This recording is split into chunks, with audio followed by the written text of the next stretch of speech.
राजमाता के बारे में और अपनी भविष्य के बारे में, बच्चों के भविष्य के बारे में, शिक्षा के बारे में, सनातन के प्रति जगाने में हमें आज मौजूद हो गए हैं। आप किसी से पूछ सकते हैं, जैसे आप समझाते हैं इसे ऐसे ही मैंने समझाया है। पूरे विश्व में अगर सबसे चरित्रवान अगर कोई अगर समाज है तो हमारा गडरिया समाज है, हमें पूरे दावा करता है।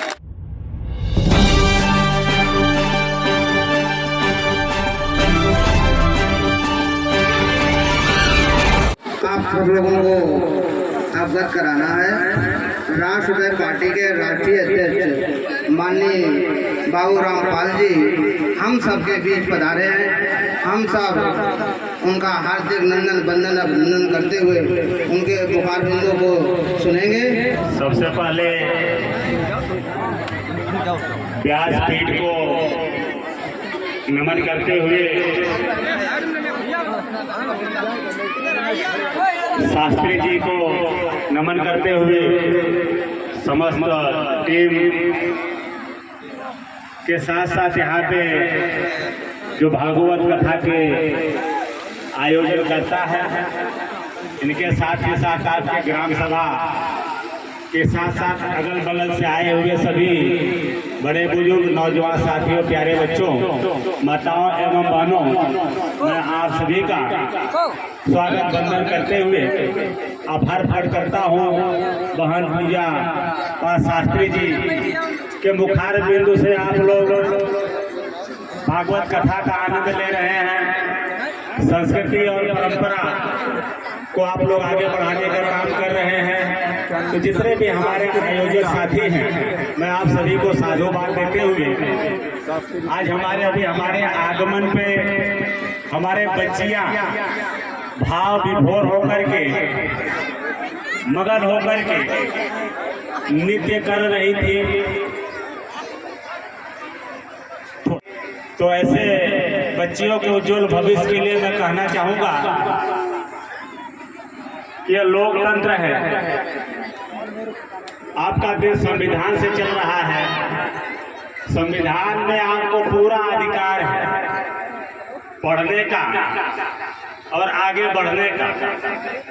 आज हमारी बहन पूजा शास्त्री जी ने जब पढ़ा तब आज भागवत कर रही हैं और आप लोग नाच करके आनंदमय हो रहे हैं। इसी तरह से माताओं बहनों से मैं कहना चाहूँगा कि अपने बच्चों को आप उच्च से उच्च शिक्षा दीजिए। आप डॉक्टर, इंजीनियर, IAS, PCS, उद्योगपति, नेता, अभिनेता बनाइए। यह संकल्प लेके इस भागवत कथा से जाइए कि हमने तो खेत मजदूरी कर ली, हमारा बेटा बेटी खेत मजदूरी नहीं करेंगे। हमने पशुपालन का कार्य कर लिया, लेकिन हमारा बेटा बेटी पशुपालन का कार्य नहीं करेंगे। तो करेंगे क्या? अब शासन सत्ता चलाएंगे। बहन मायावती कि ऐसे समाज से आती हैं जबकि एकदम पिछड़ा समाज, लेकिन समाज जागरूक और संगठित होकर, शिक्षित होकर बहन मायावती जी को चार बार उत्तर प्रदेश का मुख्यमंत्री बनाया। और आज भी एक महिला ही हमारे देश की राष्ट्रपति द्रौपदी मुर्मू जी हैं। तो ऐसी स्थिति में हमारी माताओं बहनों को, अपने बच्चों को पढ़ा लिखा करके देश की उच्च कुर्सी पर बैठाना चाहिए कि नहीं बैठाना चाहिए? तो आप लोग केवल यहाँ नाच करके अपने आप को भाग्यशाली मत समझिए। केवल नाचने से भाग्य नहीं खुलेगा। एक बार फिर भी मैं आप लोगों से कहूँगा, नारा आप लोग भी लगाइएगा, धर्म की अधर्म का, प्राणियों में विश्व का। मैं आपका भाई बाबू रामपाल त्रिशूल में बसी बाबा भोलेनाथ की काशी नगरी वाराणसी से आपका भाई बाबू रामपाल आया हूँ। जब मैं ध्यान लगाता हूँ कभी कभी एकाग्रचित होकर बाबा भोलेनाथ से भी वार्तालाप होती है, तो बाबा भोलेनाथ भी कहते हैं हमारा आशीर्वाद उसी को मिलेगा जो अपने बच्चों में संस्कार के साथ साथ उसको गुणवान विद्वान बनाएगा, उसको शिक्षित बनाएगा, उसके अंदर संस्कार के साथ साथ संविधान का भी गुण डालेगा, उसी को आशीर्वाद हमारा प्राप्त होगा। अभी अभी महाकुंभ लगा, तमाम लोग गए होंगे कि नहीं गए होंगे? तो कुंभ महाराज से जो बात हमारी होती है, कुंभ महाराज जो यही कहते हैं, यहाँ आके स्नान कर लिए तो उसका सच्चा फल मिलेगा आपको कब? जब अपने बेटी बेटा को पढ़ाएंगे, लिखाएंगे, IAS, PCS, डॉक्टर, नेता, उद्योगपति, अभिनेता बनाएंगे, तो आप अपना विकास करेंगे।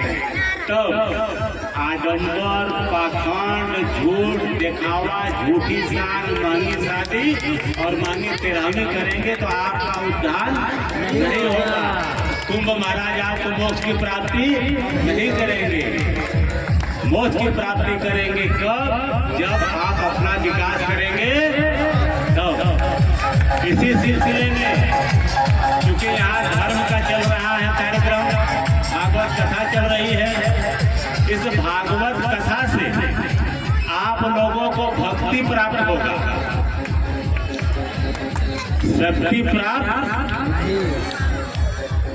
आपको शक्ति अगर प्राप्त करनी है तो आपको सत्ता की तरफ जाना होगा, सत्ता हासिल करना होगा, तब शक्ति प्राप्त होगी। आज उत्तर प्रदेश के गद्दे पर योगी आदित्यनाथ जी बैठे हैं। गोरखपुर के जब मठाधीश थे तो आशीर्वाद दे के लोगों को भक्ति दे देते थे। उन्हें लगा कि शक्ति नहीं दे पा रहा हूँ। हमारे आशीर्वाद से, तथास्तु कहने से कोई सड़क नहीं बन रही है, हमारे तथास्तु कहने से कोई मेडिकल कॉलेज, इंजीनियरिंग कॉलेज नहीं बन रहा है। तब उन्होंने समझा कि भक्ति छोड़ शक्ति की तरफ चलिए और उत्तर प्रदेश के गद्दी में बैठ करके अगर आज कह दे कि नहीं, कन्नौज से लेकर के औरैया तक का रोड बनना चाहिए तो बन जाएगा, नहीं बन जाएगा? आप लोगों के इलाज के लिए बोल दे कि विधुरा में एक बड़ा हॉस्पिटल बनना चाहिए, ट्रामा सेंटर बनना चाहिए, बनेगा कि नहीं बनेगा? बच्चों को पढ़ने के लिए उनको इंजीनियरिंग कॉलेज बन जाए, फंड पास कर देंगे, अपने कलम से बन जाए कि नहीं बन जाएगा? तो इसीलिए आपका भाई आप लोगों को भक्ति के साथ साथ शक्ति प्रदान करने के लिए राष्ट्रीय पार्टी बनाया है। तो जितना आप समय, जितना धन दे रहे हैं आप लोग भक्ति प्राप्त करने के लिए, इससे ज्यादा समय और धन आपको देना होगा शक्ति प्राप्त करने के लिए, अपने राष्ट्रीय पार्टी को सत्ता में पहुंचाने के लिए। करना चाहिए कि नहीं करना है? शक्ति चाहिए कि नहीं चाहिए? इसी सिलसिले में आपका भाई बाबूराम पाल का आज आगमन आपके बीच में हुआ है। कन्नौज होते हुए हमारे साथ में हमारे प्रदेश अध्यक्ष कानपुर के रहने वाले माननीय श्री राम आश्रय पाल साहब को जोरदार तालियों से स्वागत करिएगा। और हमारे पार्टी के प्रदेश उपाध्यक्ष आपके बीच कन्नौज के धरती के भाई हमारे बलराज सिंह पाल जी हैं और हमारे कन्नौज जिला अध्यक्ष भाई दिनेश पाल जी हैं, इनका जोरदार तालियों से स्वागत करिएगा। और भाई पंकज पाल जी औरैया जिला अध्यक्ष है, इनका भी स्वागत करिएगा। ये आपकी असली लड़ाई लड़ेंगे। तो इसी सिलसिले में आज क्योंकि हम सब हमारी बहन पूजा पाल जी आज कथा कह रही हैं, तो इनके पीछे हिंदुत्व की रक्षक, सनातन की रक्षक, पुण्य के देवी, न्याय के देवी माँ राजमाता अहिल्या देवी होलकर है। जब हिंदुत्व खतरे में था, सनातन खतरे में था, तो उसकी रक्षा माँ राजमाता अहिल्या देवी होलकर जी ने किया। उन्हीं के फूल खानदान के हम सब हैं। तो उनका 3 समाज जन्मवर्ष चल रहा है। 1725 31 मई 1725 को माता जी का जन्म हुआ था। अब 2025 चल रहा है, तो 300वां वर्ष चल रहा है। ये 300वां वर्ष हम सब धूमधाम से पूरे देश में मना रहे हैं। माता जी की जयंती है।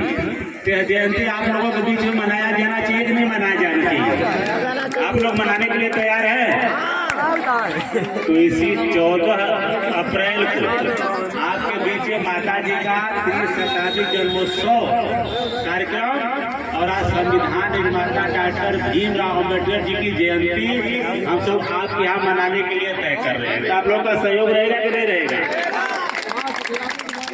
क्योंकि माता जी की जयंती से माता जी से आप लोगों को प्रेरणा मिलेगा न्याय का, संस्कार का, और डॉक्टर B.R. अम्बेडकर जी की जयंती मना के आपको प्रेरणा मिलेगा संविधान का। ये दोनों की जरूरत है ना, इसलिए हमारे भाई राष्ट्रीय पार्टी के नेता आप सभी से आएंगे, आपसे कहेंगे कि आपके कार्यक्रम में सहयोग देना आना है तो 4 घंटे का समय जरूर निकालिएगा और आशीर्वाद भी अपने भाइयों को दीजिएगा। तो उसी आशीर्वाद से वहाँ मंच माइक की व्यवस्था हो जाएगी, चलेगा ना? इस तरीके से आप लोग कुंभ में आप लोगों ने अपने गाड़ी अपने भाड़ा से गए थे, या जहाँ भी दर्शन करने आप लोग जाते हैं तो अपने गाड़ी भाड़ा से जाते हैं ना। इसी तरह से इस महाकुंभ में अपने राष्ट्रीय पार्टी के रैली में भी अपने गाड़ी भाड़ा से आप लोगों को आना है, ठीक रहेगा ना? जिस तरीके से वहाँ जाके दान पेटी में 10 रुपए आप लोग चढ़ाते हैं, चढ़ाते कि नहीं चढ़ाते हैं? चढ़ाते कि नहीं चढ़ाते आप लोग? इसी तरह से माता जी लोग, बहन जी लोग 10 रुपए आप लोग हमारे राष्ट्रीय पार्टी के कार्यकर्ताओं नेताओं को दीजिएगा, उसे से मंच माइक कुर्सी की व्यवस्था करेंगे और आप लोगों का मान सम्मान बढ़ेगा। कुंभ नहाने के बाद, दर्शन के बाद आपको फल मिलता कि नहीं मिलता इसको आप कोई भरोसा नहीं रहता। अगर भरोसा रहता तो दोबारा क्यों जाते हैं? दोबारा भी जाते हैं, लेकिन आपकी पार्टी का जब झंडा दिखेगा, नीला पीला झंडा वहाँ दिखेगा, बैनर दिखेगा, टोपी दिखेगा, कार्यक्रम दिखेगा, आपका भाई वहाँ से जब ललकारेगा, दहाड़ेगा, तो उसी टाइम आप लोगों का मान सम्मान स्वाभिमान बढ़ जाएगा, हमारा विश्वास है।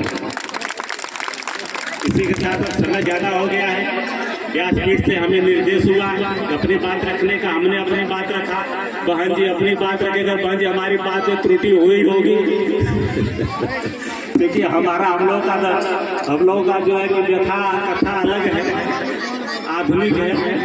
तो इसमें हमारी समाज पे इनको तो हमें 9 दिन हो गए सुनाते राजमाता के बारे में और अपनी भविष्य के बारे में, बच्चों के भविष्य के बारे में, शिक्षा के बारे में, सनातन के प्रति जगाने में हमें आज 9 दिन हो गए। आप किसी से पूछ सकते हैं, जैसे आप समझाते हैं इसे ऐसे ही मैंने समझाया इन लोगों को। अब क्या इनको समझ आता है नहीं आता है, जाने के बाद पता चलता है। मैंने बहन जी आता है, पक्का आता है, हम पूरी गारंटी से कह रहा हूँ कि पूरा हमारे बहनों को भाइयों को समझ में आता है। चलिए कम से कम इतना तो आ ही रहा है कि संस्कार और गुणवान और चरित्रवान बन रहे हैं। पूरे विश्व में अगर सबसे चरित्रवान अगर कोई अगर समाज है तो हमारा गडरिया समाज है, हमें पूरे दावा करता है। उसमें आप जैसे कथावाचकों का देन है और आज दया समय शाम का समय है, यहाँ बैठ करके आप लोग भगवत रस का आनंद ले रहे हैं और जो कथा में नहीं उपस्थित होगा हो सकता है कहीं ये चिलम भूग रहा होगा या तो ताजा पत्ता चल रहा होगा। इतना तो आपने किया है, इनको अच्छी जगह बैठा करके अच्छा संदेश दे रहे हैं। मैं पुनः आप सभी का आभार प्रकट करते हुए, आइए साथियों का आभार प्रकट करते हुए बहन जी के चरणों में व्यासपीठ को मैं नमन करता हूँ। धन्यवाद। जय हिंद, जय माता। एक बार ज्यादा बोल नहीं सकते, समय कम है और हमसे कई अच्छा हमारे तो 9 दिन हो गए समझाते हम इसी बीच में बहुत अच्छा बोले हैं। कुछ नहीं अगर हमारी बात से नहीं तो हमारे भैया दादाजी की बात से तो आपको कुछ ना कुछ मिल सकता है। तो अपने समाज को आगे बढ़ाओ, बच्चों को संस्कार दें, शिक्षा दिलाएं, ये हमारा भीड़ के साथ साथ में कहना है। बोलिए वृंदावन।